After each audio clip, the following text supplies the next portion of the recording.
Today guys, susubukan kong gumawa ng iced Spanish latte. Susubukan ko naman yung tutorial na nakita ko sa YouTube and tingnan natin kung masarap ba talaga yung kalabasan. So, I'm gonna do 2 teaspoons of instant coffee. And then 2 teaspoons of creamer.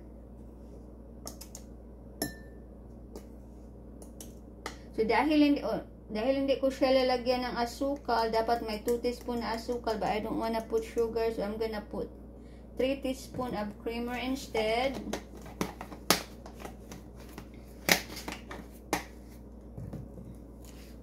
Then, mag-add ako ng 2 ounces of hot water. And we're just gonna try to dissolve this. Madali talaga siya mag-dissolve pag yung tubig mo medyo mainit siya. So, ayan. Lalagay ako ng 1 ounce of evaporated milk. I'm gonna add 2 ounces of condensed milk.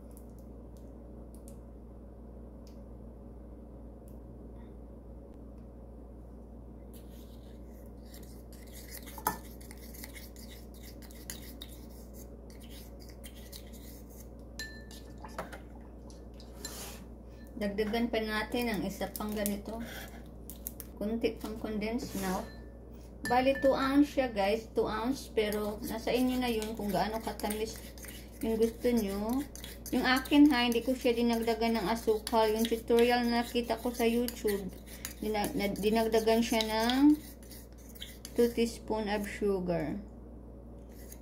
Pero ayoko ng sobrang tamis. So, itry ko lang siyang i-stir.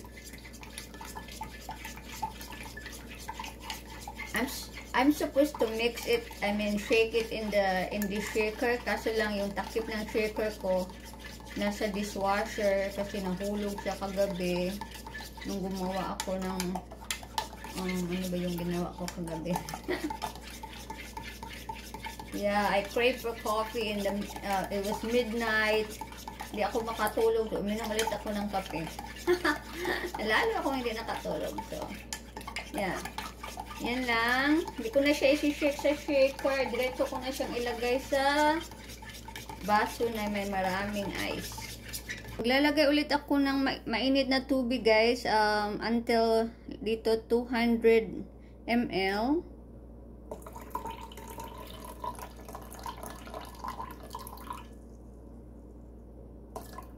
Ayan. Stir natin ulit. Ko ditong baso na puno ng yellow. So, we're just gonna pour this.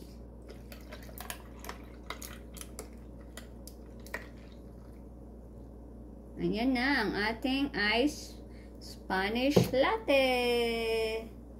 So, tikman natin.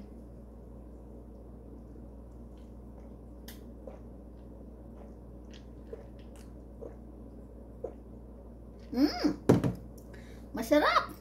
Masarap din siya, guys. Oh my God, I can definitely make my own drinks now. Mas matipid kasi kung gagawa ka ng, kung coffee lover ka, gagawa ka lang ng drink sa bahay kasi sobrang mahal kung everyday Starbucks. So, ang dami kong flavored syrup. So, kapag gusto kong gumawa ng refresher, I don't have to go to Starbucks no more.